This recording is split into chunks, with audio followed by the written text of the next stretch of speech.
लक्ष्मण भारतीय महाकाव्य रामायण के एक प्रमुख पात्र हैं। वह अयोध्या के राजा दशरथ और उनकी तीसरी पत्नी सुमित्रा के पुत्र थे। लक्ष्मण का जन्म त्रेता युग में हुआ था और वे भगवान राम के छोटे भाई तथा उनके सबसे प्रिय साथी थे। उनकी वीरता, बल, साहस और भगवान राम के प्रति निष्ठा के कारण उन्हें भारतीय संस्कृति में आदर्श भाई और निस्वार्थ सेवक के रूप में याद किया जाता है। लक्ष्मण को शेषनाग का अवतार माना जाता है, जो हर युग में भगवान विष्णु के साथ अवतरित होते हैं। राजा दशरथ की 3 रानियां थीं, कौशल्या, कैकेयी और सुमित्रा। कौशल्या से राम, कैकेयी से भरत और सुमित्रा से जुड़वा पुत्र लक्ष्मण और शत्रुघ्न का जन्म हुआ था।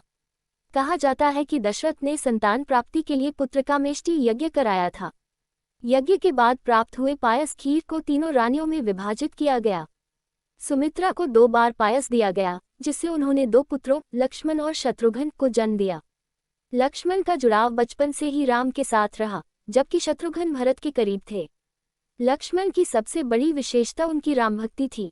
वह अपने भाई के प्रति पूरी तरह समर्पित थे।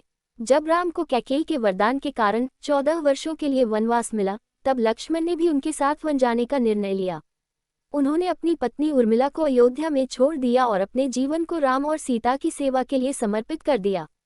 उन्होंने कभी भी अपने सुख और आराम की चिंता नहीं की, बल्कि राम और सीता की सुरक्षा और सेवा को अपना परम कर्तव्य माना। वनवास के दौरान लक्ष्मण ने अपनी सजगता और वीरता का परिचय दिया। वह दिन रात राम और सीता की रक्षा के लिए तत्पर रहते थे। उन्होंने वन में कुटिया का निर्माण किया और हर स्थिति में अपने भाई और भाभी के साथ खड़े रहे। जब राक्षसी शूर्पणखा ने राम से विवाह का प्रस्ताव रखा और राम ने उसे अस्वीकार कर दिया, तब लक्ष्मण ने उसकी नाक काट दी, जिससे रावण ने सीता के अपहरण की योजना बनाई। सीता के अपहरण के बाद राम और लक्ष्मण ने उन्हें खोजने के लिए हर संभव प्रयास किया। हनुमान और वानर सेना की सहायता से उन्होंने लंका पर चढ़ाई की। लंका युद्ध के दौरान लक्ष्मण ने अद्वितीय पराक्रम दिखाया।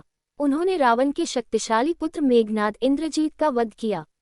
मेघनाद ने पहले लक्ष्मण को शक्ति बाण से मूर्छित कर दिया था, लेकिन संजीवनी बूटी के चमत्कार से उनकी जान बचाई गई। इसके बाद लक्ष्मण ने अपने अदम्य साहस से मेघनाद को मार गिराया, जो देवताओं को भी पराजित कर चुका था। लक्ष्मण का जीवन त्याग और कर्तव्य का आदर्श उदाहरण है। उन्होंने अपने व्यक्तिगत सुख स्वार्थ का कभी विचार नहीं किया। उन्होंने उर्मिला को छोड़कर 14 वर्षों तक तपस्वी जीवन बिताया और हर परिस्थिति में राम का साथ दिया। उनका चरित्र ये सिखाता है कि सच्चा धर्म और कर्तव्य निस्वार्थ सेवा और दूसरों के प्रति समर्पण में निहित है। लक्ष्मण न केवल एक महान योद्धा थे, बल्कि एक आदर्श भाई, सेवक और भक्त भी थे। उनका जीवन हमें निष्ठा, त्याग और कर्तव्यपरायणता का मार्ग दिखाता है। रामायण में उनकी भूमिका हमें ये संदेश देती है कि जब हम अपने धर्म और कर्तव्यों का पालन निस्वार्थ भाव से करते हैं, तब सच्ची महानता और संतोष की प्राप्ति होती है। भारतीय संस्कृति में लक्ष्मण की स्मृति भाईचारे और समर्पण के प्रतीक के रूप में अमर है। उनका चरित्र प्रत्येक व्यक्ति को जीवन में अपने कर्तव्यों का पालन करने और सत्य के मार्ग पर चलने की प्रेरणा देता है।